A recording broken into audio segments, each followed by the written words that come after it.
If you have felt unwelcome in Las Vegas lately, that nagging feeling of betrayal is not just in your head. It is not that you have gotten poor. It is that the rules of the game have been completely rewritten. Las Vegas is quietly conducting a purge. No guns, no violence, just a cold, systematic removal of the very people who built this city's reputation. The city that was founded on the promise of a fair shot for everyone is now actively erasing its middle-class roots. In just 1 year from 2024 to 2025, visitor numbers did not just dip, they free fell, from 41.7 million to 39.1 million. That is a nearly 11% drop, a catastrophic number in any other industry. But did the casinos and the LVCVA panic? Did they lower resort fees or bring back value meals? No, they did the exact opposite. They jacked up prices and tightened the slots. First quarter data from 2025 shows gaming revenue skyrocketing by 22.4%. Even as foot traffic collapsed, the message is crystal clear. They are perfectly fine with fewer people, as long as they can squeeze every last dime out of the ones who remain. They are trading volume for extraction. The corporate boards have decided to cut loose the customers they now deem low value. So what is left of this city after it sells its soul to the highest bidder? Today we are exposing the four specific groups that Vegas has officially blacklisted. And I guarantee you, by the time we get to the final group, you are going to realize they are not just targeting strangers. They are targeting you. If you want the truth that the neon billboards will not tell you, consider subscribing. Let us look at who did not make the cut. Let us start with the first group to realize the math no longer adds up. The international tourist. If you walked the Strip 20 years ago, it felt like the crossroads of the world. You would hear German, Portuguese, and Japanese on every corner, because Vegas was the best value vacation on earth. But today, those voices are disappearing. The welcome mat has been replaced by a bill for hidden fees. The culprit is not just airfare, it is the relentless nickel and diming once you land. Look at the resort fees, the most hated charge in hospitality. In 2025 alone, these fees jumped another 11%.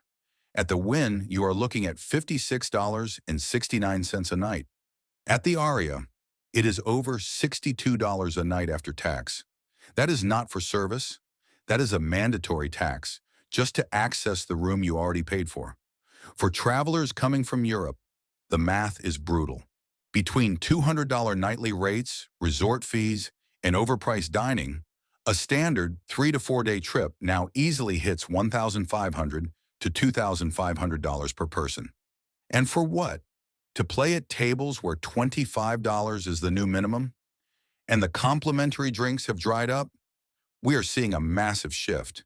Middle-class visitors from Mexico, who used to flock here for shopping and entertainment, are now finding better value closer to home, because the resort fee alone is enough to cover a week's worth of groceries for a family. That is insulting. Tourists from China, Japan, and Korea look at the bill and realize they are being treated as ATMs, not guests. They are taking their money elsewhere. International tourists are not stupid. They look at that price tag. They realize they can get a week at an all-inclusive resort or a cultural trip within Europe for the same money, without the feeling of being scammed by hidden charges. But here is the cynical truth. Vegas does not care. This is a calculated strategy called premiumization.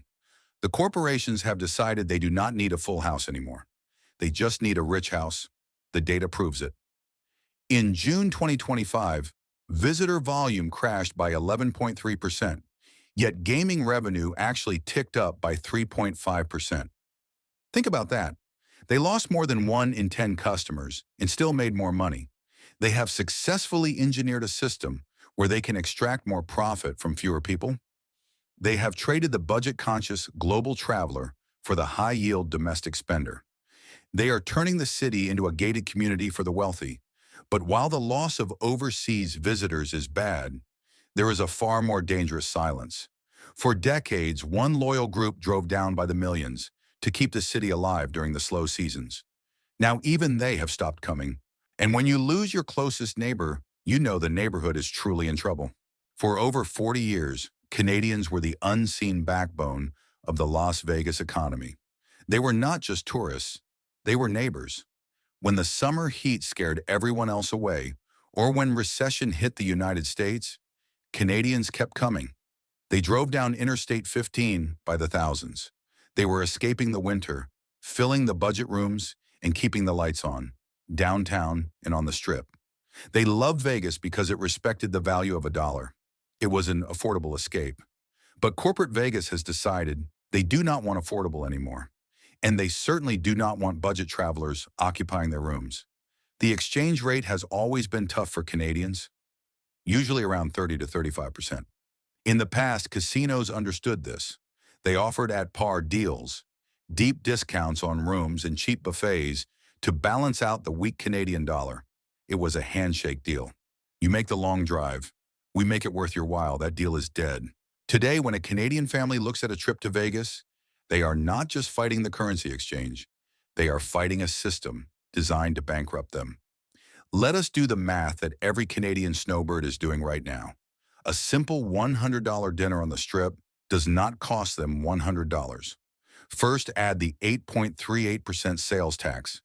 Then add a 20% tip because service wages are stagnant.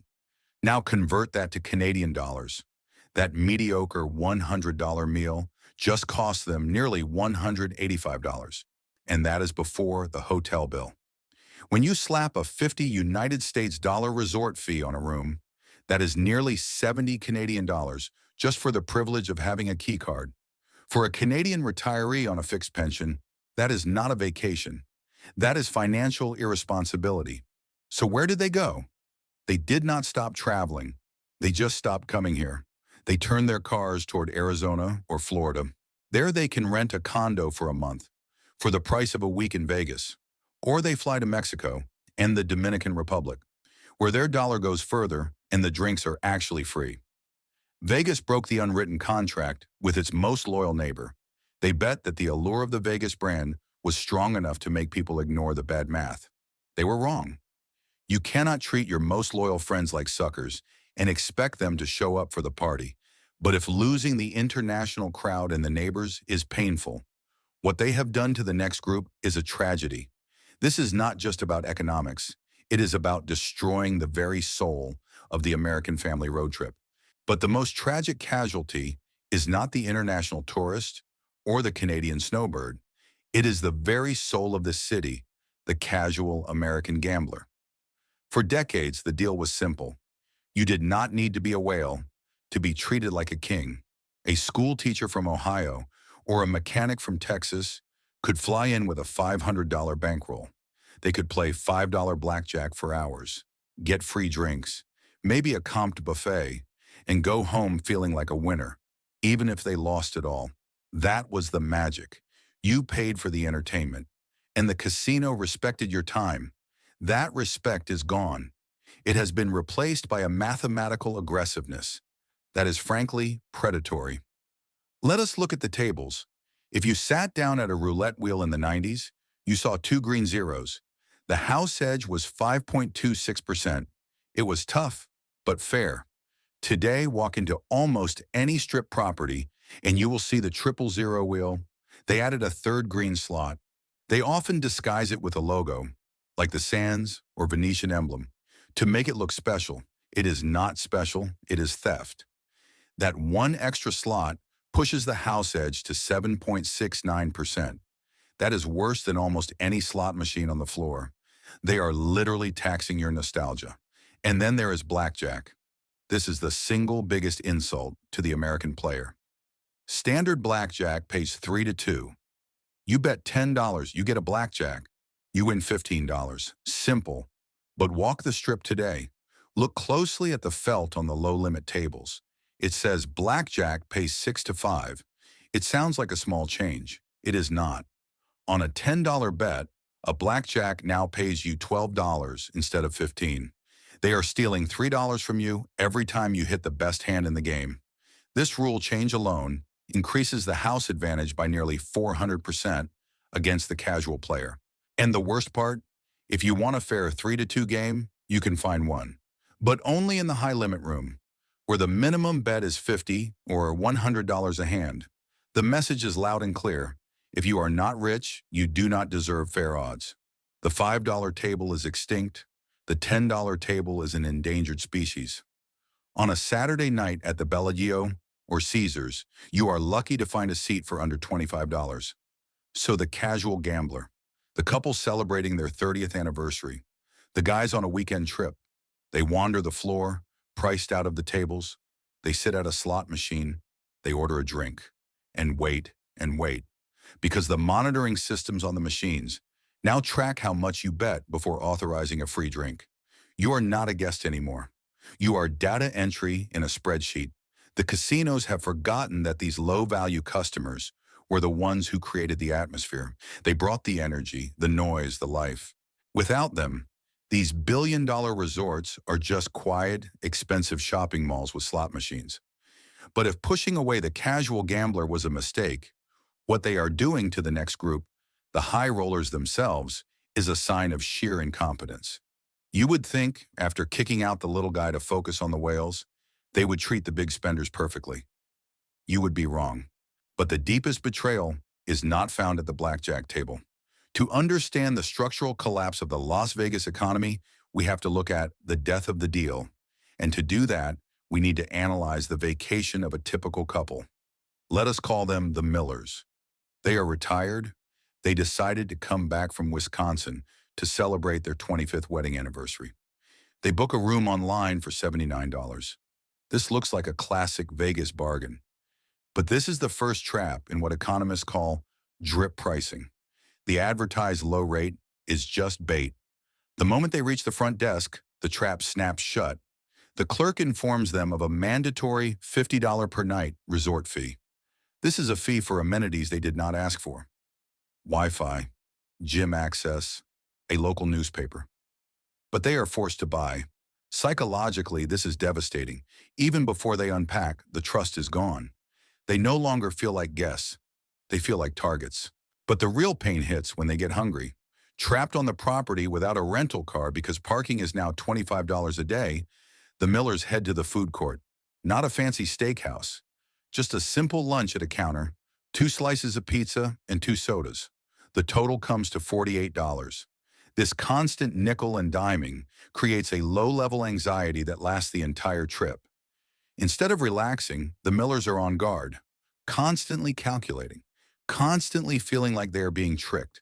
The joy of the vacation dissolves, replaced by defensive cynicism. So the Millers go home, and they tell their friends, "Do not bother, it is not fun anymore. It is just a shakedown." This is the moment that breaks the spirit of the middle-class traveler. Do you see yourself in that story? It is all just a memory now.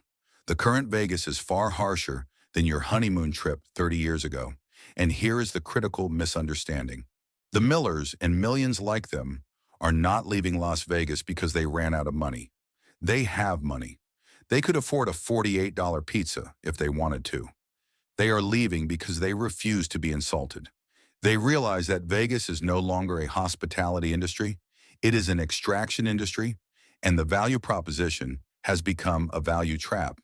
The casinos know families like the Millers are trapped on the property, so they apply monopoly pricing to basic necessities, essentially holding their wallets hostage. The corporations made a calculated decision. It is more profitable to harvest fees than to earn loyalty. They are mining customers, not hosting them. It is a violation of dignity. So this class of people, betrayed by Vegas itself, is taking their retirement savings to cruise ships, to all-inclusive resorts in Mexico, or to regional casinos in the Midwest. They are going to places where the prices are transparent, the rules are clear, and respect is guaranteed. This brings us to the new reality of the Las Vegas Strip.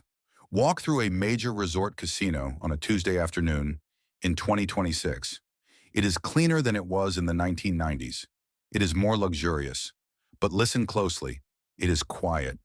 The chaotic, electric energy of the crowds is gone.